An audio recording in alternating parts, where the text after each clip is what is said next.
Hello friends, welcome to the देवगुन classes, the education and professional classes for all.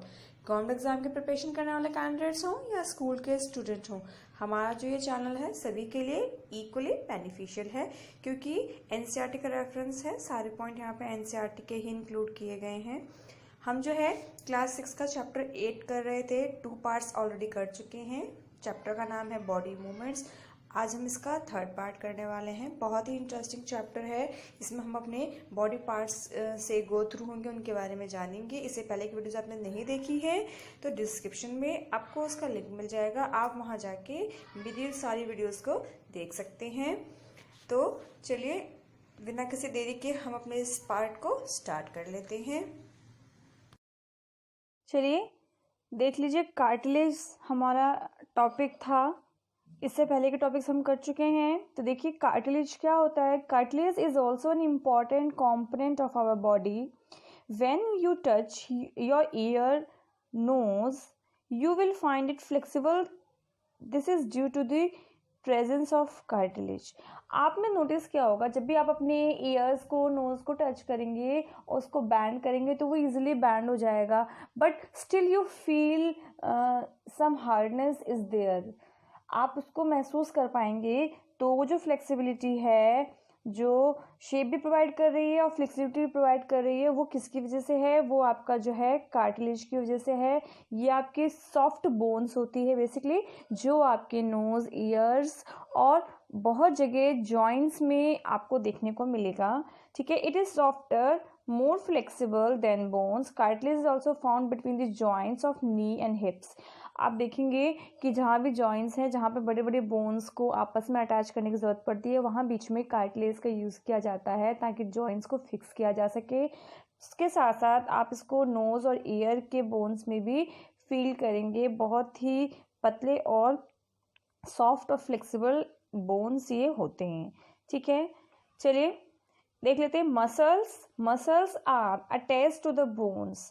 Muscles जो हैं वो attach होते हैं आपके बोन्स से and responsible for the movement, और रिस्पॉन्सिबल होते हैं मूवमेंट के लिए ह्यूमन बॉडी के।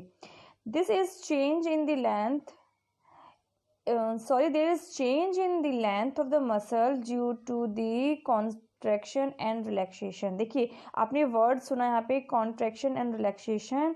देखिए जो बोन्स होते हैं हमारे बॉडी को एक स्ट्रक्चर प्रोवाइड करते हैं, और जो मसल्स हैं, मसल्स जो है बोन्स के साथ मिलके बॉडी में मूवमेंट जनरेट करते हैं। अगर मसल्स नहीं है तो हमारा जो स्केलेटन सिस्टम है वो मूवमेंट नहीं कर पाएगा। तो बोन्स के साथ हमारे मसल्स अटैच होते हैं, और मसल्स जो हैं क्या होते हैं? कॉन्ट्रैक्ट और रिलैक्स होते हैं। इन दोनों टेक्निक, कॉन्ट्रैक्शन और रिलैक्सेशन का यूज़ करके ही मसल जो है हमारी बॉडी में मूवमेंट करते हैं। हम जो भी मूवमेंट करते हैं, बेंड होना, उठना, बैठना और चीज़ें पिक करना, कुछ भी, कोई भी मूवमेंट वो हमारे मसल्स ही करते हैं, और वो करते हैं कॉन्ट्रैक्शन और रिलैक्सेशन का यूज़ करके। आप यहाँ डायग्राम में भी देखेंगे। देखिए ये जो डायग्राम है, यहाँ पे कॉन्ट्रैक्शन हो रहा है और यहाँ पे रिलैक्सेशन हो रहा है। ठीक है, क्या होता है कि हमारे जो मसल्स हैं वो 2 टाइप्स की होती हैं। आप यहाँ पर देख पाएंगे कि एक मसल ये, एक मसल ये।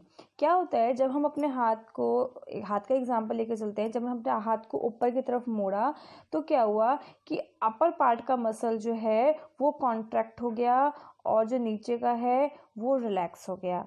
फिर जब हमने अपने हाथ को खोला तो फिर क्या हुआ कि ऊपर का जो है वो रिलैक्स हो गया, नीचे का कॉन्ट्रैक्ट हो गया। तो यही कॉन्ट्रैक्शन और रिलैक्सेशन जो है हमारे मसल्स में चलते रहते हैं, जिसकी वजह से हमारे बॉडी में मूवमेंट होता है। ठीक है, देखिए थोड़ा सा पढ़ लेते हैं इसके बारे में।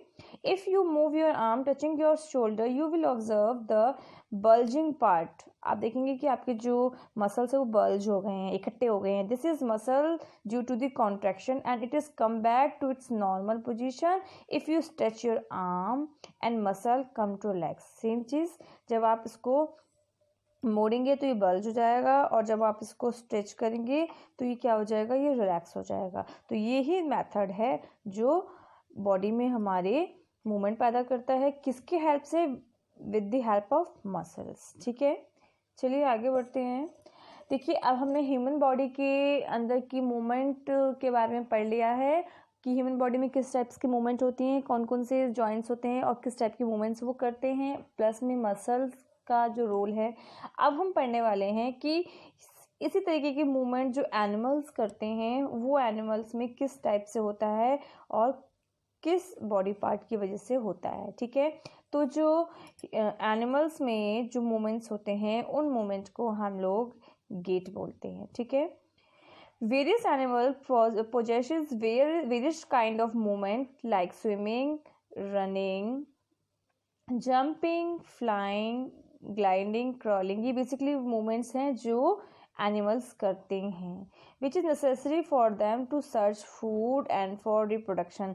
और हम सभी जानते हैं कि ह्यूमन बीइंग के जैसे ही अदर एनिमल्स में भी मूवमेंट बहुत ज़्यादा इम्पॉर्टेंट है। Movement for food, movement for reproduction and many more things.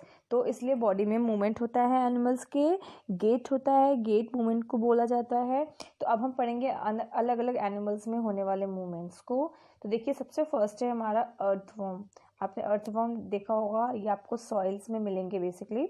देखिए earthworm commonly found in soil. देखिए सॉइल में feed on dead organic matter, dead leaves, dead animals. ये जो आपके हैं ना, ये आपके सॉइल्स में होते हैं और डेड एनिमल्स के ऊपर होते हैं क्योंकि ये डेड एनिमल से ही अपना फूड और न्यूट्रिएंट लेते हैं। डेड एनिमल हो गए, डेड लीव्स हो गए।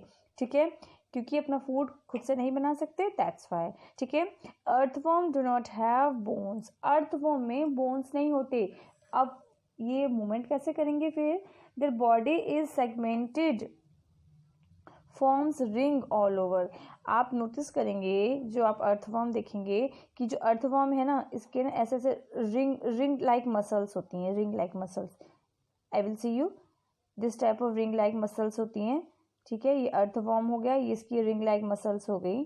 ठीक है, ये रिंग लाइक मसल्स ही जो हैं हेल्प करते हैं अर्थवर्म को मूवमेंट के लिए। ठीक है, देखते ये जो रिंग्स होती हैं इनकी बॉडी में, ये रिंग जो है मसल्स की रिंग होती है। तो ये मसल्स फिर से कॉन्ट्रैक्शन एंड रिलैक्सेशन का टेक्निक यूज़ करते हैं मूवमेंट के लिए। कॉन्ट्रैक्शन करके सिकुड़ते हैं, फिर रिलैक्स होके अपनी बॉडी को स्ट्रेच करते हैं। ऐसे करके ये जो है मूवमेंट पैदा करते हैं अपनी बॉडी में। ठीक है, अब देखते हैं snails. Snail commonly found on land और इन सॉइल। स्नेल जो है वो लैंड पे और सॉइल्स के अंदर पाए जाते हैं। ये भी snail possesses wavy movement with muscular contraction. Snail के अंदर भी जो है ये एक वेव की फॉर्म में मूवमेंट करता है, वेव्स जैसा। ठीक है, और इसके अंदर भी मस्कुलर कॉन्ट्रैक्शन होता है। इसके अंदर जो है मस्कुलर कॉन्ट्रैक्शन देखेंगे, ये कॉन्ट्रैक्शन करके पीछे की तरफ आएंगे, फिर रिलैक्स होके आगे बढ़ेंगे, फिर कॉन्ट्रैक्शन करके पीछे की तरफ आएंगे, फिर आगे, ऐसे करके ये मूवमेंट करते हैं।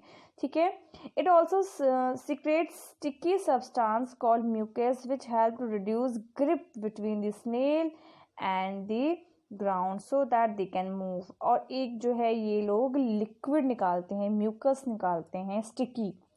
ठीक है, जो क्या करते हैं, मदद करते हैं इनको चलने में। कैसे? ये जो स्टिकी म्यूकस होता है ये जो है ग्राउंड स्पेस को स्लिपरी बनाता है, इसके बॉडी को, उसके मसल्स को, जिससे कि ये कॉन्ट्रैक्शन करता है और जब ये रिलैक्स होके आगे आता है तो ये जो है इजीली मूव कर पाता है आगे की तरफ, जिससे इसकी बॉडी में मूवमेंट होती है। ठीक है, it has shell on the back. इसके बैक पे सेल होता है। ठीक है, which is hard but not made of bones. Hard होते हैं लेकिन ये बोन्स नहीं होते इनके अंदर, ये बोन्स के नहीं होते, ये कैल्शियम होता है basically. And is not helpful in locomotion. और जो लोकोमोशन है यानी कि मूवमेंट है, मूवमेंट में इसकी शेल का कोई भी रोल नहीं होता। मूवमेंट जो है इसका ये बॉडी पार्ट करता है। ठीक है, snail locomotion is frequently called crawling. इसके जो मूवमेंट है उस मूवमेंट को हम क्या बोलते हैं? क्राउलिंग बोलते हैं। ठीक है, होता है। थैंक्स फॉर वॉचिंग, मिलते हैं नेक्स्ट क्लास में। Thank you so much.